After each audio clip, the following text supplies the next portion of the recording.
ఆంధ్రప్రదేశ్లో ఎన్నికల సంఘం తీవ్ర విమర్శలకు పాలవుతుంది. కేంద్రంలో బీజేపీ పెద్దల కనుసన్నల్లో నడుస్తుందని విమర్శలకు అవకాశం ఇచ్చేలా వ్యవహరిస్తోంది.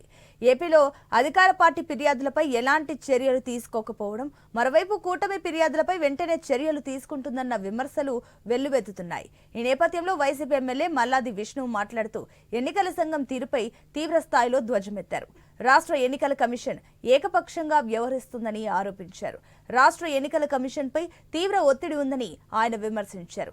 ఎన్నికల సమయంలో అమలులో ఉన్న పథకాలు అడ్డుకున్న పరిస్థితి లేదని, నిధుల విడుదల జరిగినా కూడా వసతి దీవెన, విద్యా దీవెన అడ్డుకున్నారన్నారు. పక్క రాష్ట్రంలో ఒక విధానం, ఏపీలో మరో విధానం అంటూ మండిపడ్డారు. ప్రజల అకౌంట్లోకి నిధులు రాకుండా అడ్డుకున్నారని, సరైన సమయంలో కూటమి నేతలు నిధులు రాకుండా అడ్డుకున్నారని మల్లాది విష్ణు ఆరోపించారు.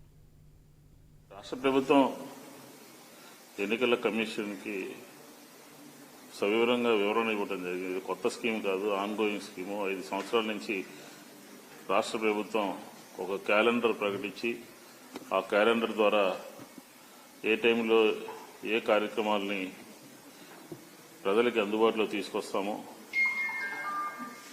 ఆ విధంగా జరుగుతున్నటువంటి స్కీమ్ కాబట్టి దాన్ని విడుదల చేయాలి అని చెప్పిన కోరుతుంది.